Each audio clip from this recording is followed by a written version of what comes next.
അല്ല കേസ് നമ്മളിപ്പോൾ വന്നത് വളരെ ഡേഞ്ചറായിട്ടുള്ളൊരു വിഷയം നിങ്ങളുടെ മുമ്പിൽ അവതരിപ്പിക്കാനാണ്. ഒരു വീഡിയോ കണ്ടപ്പോൾ അതിൻ്റെ എഫക്റ്റീവാണ് നിങ്ങളുടെ മുമ്പിൽ അവതരിപ്പിക്കുന്നത്. ഒരു പിതാവിനെ അവൻ അധ്വാനിക്കാനാകുന്നത് വരെ അവനെ പോറ്റു വളർത്തിയ അച്ഛനെ അടിച്ച് ചവിട്ടി കൊല്ലാക്കൊല ചെയ്യുന്ന രംഗമാണ് കണ്ടത്. നമ്മളെ സമൂഹം, നമ്മളെ മക്കൾ എവിടെ എത്തിപ്പെട്ടിരിക്കുന്നു. ഇത് ചെറിയ ആളൊന്നുമല്ല, വലിയ ആളാണ് ഈ അച്ഛനെ കാണിക്കുന്നത്. അയാൾക്ക് മക്കളുണ്ട്, ഉറപ്പാണ്. എടാ താന്തോണി, നിൻ്റെ മക്കളും ഇതേപോലെ നിന്നെ ചവിട്ടിക്കൂട്ടി കെട്ടി തൂക്കിയിട്ടില്ലെങ്കിൽ ആ മക്കൾ നിൻ്റെതാകൂല. കാരണം അവരുടെ വലിയച്ഛനെ അടിച്ചൊതുക്കുന്നതാണ് കാണുന്നത്.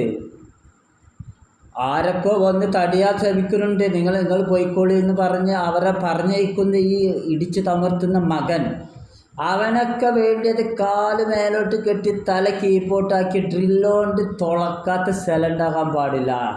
അപ്പോളെ ഇവനൊക്കെ ചെയ്ത തെറ്റിൻ്റെ ഗൗരവം അവന് മനസ്സിലാവുള്ളൂ. ഫുള്ള് നിയമത്തിൻ്റെ വഴിക്ക് വിടണം. നിയമത്തിൻ്റെ വഴിക്ക് വിടണം, ശരി എന്നാണ്.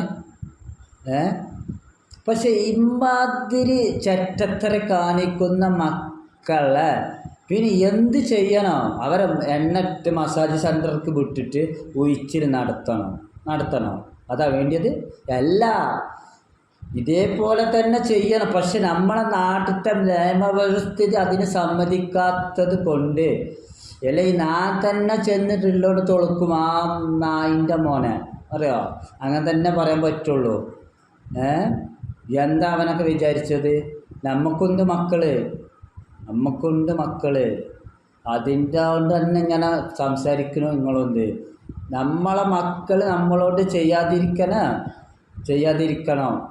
അതിന് നമ്മൾ തന്നെ ആദ്യം കരുതണം. നമ്മളെ മക്കളോട് നീങ്ങേണ്ട രീതികളിൽ കൂടി തന്നെ നമ്മൾ നീങ്ങണം. കുട്ടികളെ ചെറുപ്പത്തിൽ തന്നെ വളർത്തു ദോഷമില്ലാത്ത മക്കളാക്കി വളർത്തണം ഇന്നത്തെ കാലത്ത്. അല്ലെങ്കിൽ രക്ഷിതാക്കളെ എല്ലാവരും പഠിക്കും ഇതേപോലത്തെ ചവിട്ടും കുത്തും വരും.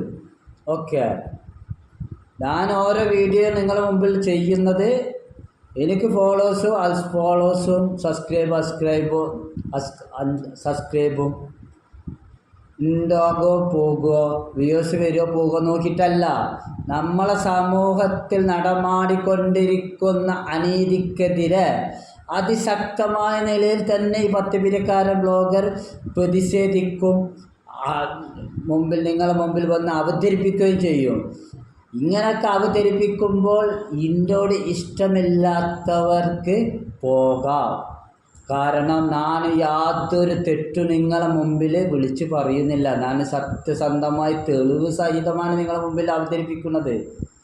അതുകൊണ്ട് തന്നെ ഞാൻ പറയുന്ന കാര്യത്തെക്കുറിച്ച് എനിക്ക് വ്യക്തമായ ബോധ്യമുണ്ട്. ആ ബോധ്യത്തിൻ്റെ അടിസ്ഥാനത്തിൽ തന്നെ ഞാൻ ആ വീഡിയോ കണ്ട ഉടനെ തന്നെ ഞാൻ നിങ്ങളെ മുമ്പിൽ വന്ന് ഈ വിഷയം അവതരിപ്പിക്കുന്നത്. ഇനി നമുക്ക് ആ വീഡിയോ കാണാൻ ഞാൻ പറഞ്ഞതിൻ്റെ ഗൗരവം എത്രത്തോളം ഉണ്ടെന്ന് നിങ്ങൾക്ക് ഈ വീഡിയോ കാണുമ്പോൾ മനസ്സിലാവും.